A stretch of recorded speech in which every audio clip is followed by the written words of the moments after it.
Hi friend, आज हम लोग बात करने वाले हैं Piccadilly agro industries limited stock के बारे में। इस स्टॉक में आपको फिर से काफ़ी अच्छी रिवर्सल आती हुई देखने को मिल रही है।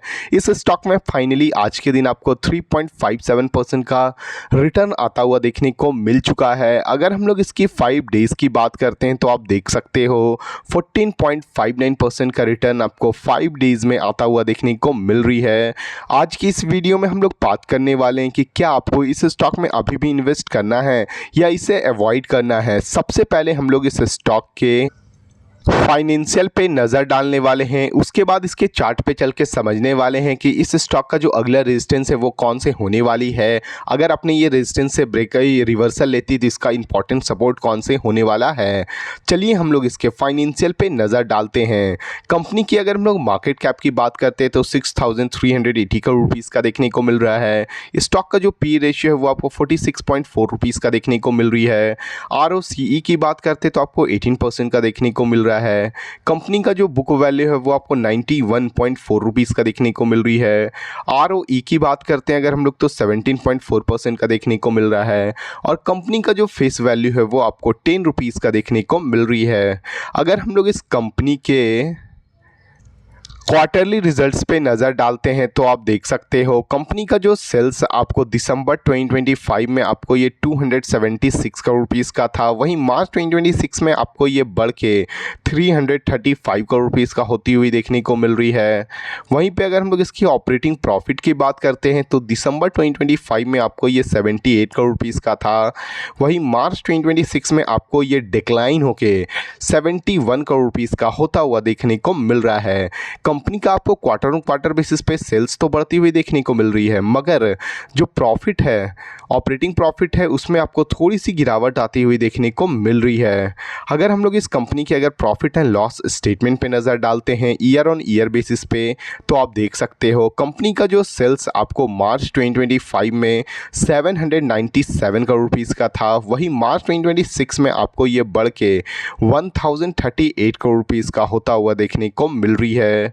कंपनी की अगर हम लोग ऑपरेटिंग प्रॉफिट की बात करते हैं तो मार्च 2025 में आपको 183 करोड़ रुपीज़ का था। वहीं मार्च 2026 में आपको ये बढ़ के आपको 233 करोड़ रुपीज़ का होता हुआ देखने को मिल रही है।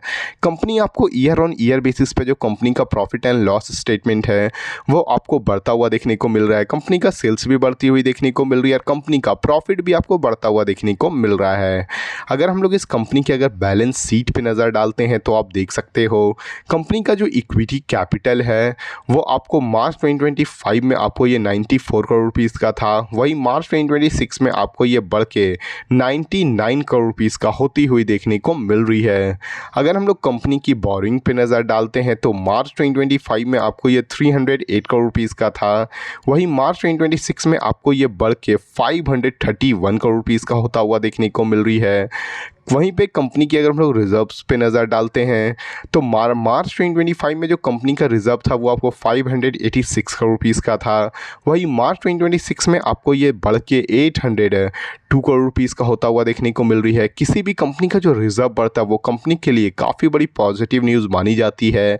वहीं पे किसी भी कंपनी का जो बोरिंग बढ़ता है आप देख सकते हैं 308 करोड़ रुपीज़ से आपको ये बढ़ के 531 करोड़ रुपीज़ का होता हुआ देखने को मिल रही है। किसी भी कंपनी का जो बोरिंग बढ़ती है वो कंपनी के लिए थोड़ी सी नेगेटिव न्यूज़ मानी जाती है कि कंपनी का कर्ज बढ़ रहा है। वहीं पे किसी भी कंपनी का जो इक्विटी कैपिटल बढ़ता है वो अगेन कंपनी के लिए काफ़ी बड़ी पॉजिटिव न्यूज़ मानी जाती है। अगर हम लोग इस स्टॉक के अगर शेयर होल्डिंग पैटर्न पे नज़र डालते हैं तो आप देख सकते हैं कंपनी का जो प्रोमोटर का जो होल्डिंग है वो आपको मार्च 2026 में आपको ये 68.56% का देखने को मिल रही है।